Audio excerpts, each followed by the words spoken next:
민수기 22장. 이스라엘 백성이 계속 행진하여 요단, 여리고 앞 모압 평양에 진을 쳤다. 십볼의 아들 발락은 이스라엘이 아모리 사람에게 한 일을 모두 들어 알고 있었다. 모압 백성은 이스라엘 때문에 잔뜩 겁을 먹었다. 이스라엘의 수가 너무 많았던 것이다. 그들은 공포에 떨었다. 모압이 미디안의 지도자들에게 말했다. 보시오. 까마귀 떼가 시체의 살점을 말끔히 뜯어먹듯이 이 무리가 우리를 남김없이 먹어치우려 하고 있소. 그 당시 모압의 왕은 십볼의 아들 발락이었다. 그는 부올의 아들 발람을 데려오라고 사신들을 보냈다. 발람은 자기 고향인 유프라테스 강가에 자리한 부돌에 살고 있었다. 발락이 사신들이 전할 말은 이러했다. 보시오. 한 백성이 이집트에서 나와 온 땅을 덮었소. 그들이 나를 맹렬히 압박하고 있소. 그들이 너무 벅차서 나로서는 감당할 수 없으니 부디 와서 나를 위해 그들을 저주해 주시오. 그러면 내가 그들을 치겠소. 우리가 그들을 공격해서 이 땅에서 쫓아낼 수 있을 것이오. 당신의 명성은 익히 들어 알고 있소. 당신이 축복하는 자는 복을 받고 당신이 저주하는 자는 저주를 받는다는 말을 들었소. 곧 모압의 지도자와 미디안의 지도자들이 저주의 대가로 제공할 사례금을 단단히 챙겨서 길을 떠났다. 그들이 발람의 집에 이르러 그에게 발락의 말을 전했다. 발람이 말했다. 오늘 밤은 여기서 지내십시오. 내일 아침에 하나님께서 내게 주시는 말씀을 여러분에게 알려드리겠습니다. 모압의 귀족들은 그의 집에 머물렀다. 하나님께서 발람에게 오셔서 물으셨다. 너와 함께 있는 이 사람들은 누구냐? 발람이 대답했다. 십볼의 아들인 모압 왕 발락이 사람들을 보내면서 이런 메시지를 전했습니다. 보시오. 이집트에서 나온 백성이 온 땅을 덮었소. 부디 와서 나를 위해 그들을 저주해 주시오. 그러면 내가 그들을 공격해서 이 땅에서 쫓아낼 수 있을 것이오. 하나님께서 발람에게 말씀하셨다. 그들과 함께 가지 마라. 그 백성은 복을 받은 백성이니 그들을 저주하지 마라. 이튿날 아침에 발람이 일어나 발락의 귀족들에게 말했다. 돌아가십시오. 하나님께서 내가 여러분과 함께 가는 것을 허락하지 않으십니다. 그리하여 모압의 귀족들은 길을 떠나 발락에게 돌아가서 말했다. 발람이 우리와 함께 오지 않으려고 합니다. 발락은 그들보다 지위가 높고 명망 있는 귀족들을 보냈다.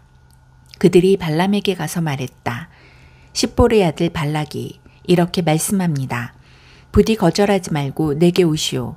당신을 극진히 예우하고 살해도 아낌없이 하겠소. 원하는 것이 무엇이든 내가 다 들어주겠소. 얼마든지 살해할 테니 그저 와서 저 백성을 저주해 주기만 하시오. 발람이 발락의 신하들에게 대답했다. 발락이 음과 금이 가득한 자기 집을 준다 해도 나는 내 하나님의 명령을 어기고는 크든 작든 아무 일도 할 수 없습니다. 하지만 지난번에 오신 분들처럼 여러분도 오늘 밤 여기서 지내십시오. 이번에는 하나님께서 어떻게 말씀하시는지 알아보겠습니다. 그날 밤 하나님께서 발람에게 오셔서 말씀하셨다. 이 사람들이 너를 보려고 이렇게 왔으니 그들과 함께 가거라. 그러나 내가 네게 말하는 것 외에는 절대 아무 일도 해서는 안 된다. 발람은 아침에 일어나 나귀의 안장을 얹고 모압에서 온 귀족들과 함께 길을 떠났다. 그러나 발람이 길을 나서자 하나님께서 진노하셨다. 하나님의 천사가 그가 가는 것을 막으려고 길에 서 있었다. 발람은 나귀를 탔고 하인들이 그와 함께 가고 있었다. 나귀는 천사가 길을 막고 서서 칼을 휘두르는 것을 보자 급히 길에서 벗어나 도랑으로 뛰어들었다. 발람은 나귀를 때려 다시 길로 돌아가겠다. 그러나 그들이 길 양옆으로 울타리가 세워진 포도밭 사이로 지나갈 때 나귀는 길을 막고선 하나님의 천사를 다시 보게 되었다. 나귀는 울타리 쪽으로 몸을 붙여 발람의 발이 울타리에 짓눌리게 했다. 그러자 발람이 다시 나귀를 때렸다. 하나님의 천사가 또다시 길을 막아섰다. 이번에는 길목이 매우 비좁아서 오른쪽으로도 왼쪽으로도 빠져나갈 틈이 없었다. 발람이 나귀는 천사를 보자 그만 주저앉고 말았다. 발람은 화가 치밀어 지팡이로 나귀를 때렸다. 그때 하나님께서 나귀 입을 열어주셨다. 나귀가 발람에게 말했다. 도대체 제가 당신께 무엇을 잘못했기에 저를 이렇게 3번씩이나 때리십니까? 발람이 말했다. 얘가 나를 가지고 놀지 않았느냐. 내게 칼이 있었으면 벌써 너를 죽였을 것이다. 나귀가 발람에게 말했다. 이때까지 저는 여러 해 동안 당신이 충실한 나귀가 아니었습니까? 제가 전에 당신에게 이와 같은 짓을 한 적이 있습니까? 말씀해 보십시오. 그가 말했다. 없다. 그때 하나님께서 발람이 눈을 열어 상황을 보게 해주셨다. 그가 보니 하나님이 천사가 길을 막고 서서 칼을 휘두르고 있었다. 발람이 얼굴을 땅에 대고 엎드렸다. 하나님이 천사가 그에게 말했다. 너는 어째서 내 불쌍한 나귀를 이렇게 3번씩이나 때렸느냐.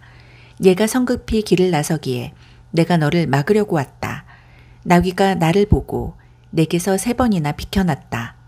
그러지 않았으면 내가 벌써 너를 죽이고 나귀는 살려서 풀어주었을 것이다. 발람이 하나님의 천사에게 말했다. 제가 잘못했습니다. 당신께서 저를 막으시려고 길에 서 계신 줄 몰랐습니다. 제가 하려는 일을 기뻐하지 않으시면 돌아가겠습니다. 하나님의 천사가 발람에게 말했다. 그들과 함께 가거라. 다만 내가 네게 일러주는 것만 말하여라. 다른 말은 절대로 해서는 안 된다. 그리하여 발람은 발락의 귀족들과 함께 갔다. 발락은 발람이 오고 있다는 소식을 듣고 그를 마중하러 자기 영토의 경계 아르논 강가에 자리한 모압 사람이 성읍으로 나갔다. 발락이 발람에게 말했다.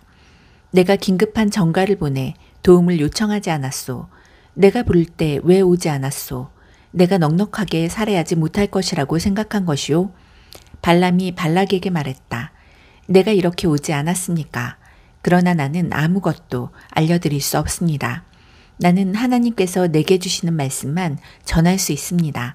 다른 말은 한마디도 할 수 없습니다. 발람은 발락과 함께 기랏후솥 중심가로 갔다. 발락은 소와 양을 잡아 제물로 바치고 그 제물을 발람과 그와 함께 한 귀족들에게 선물했다.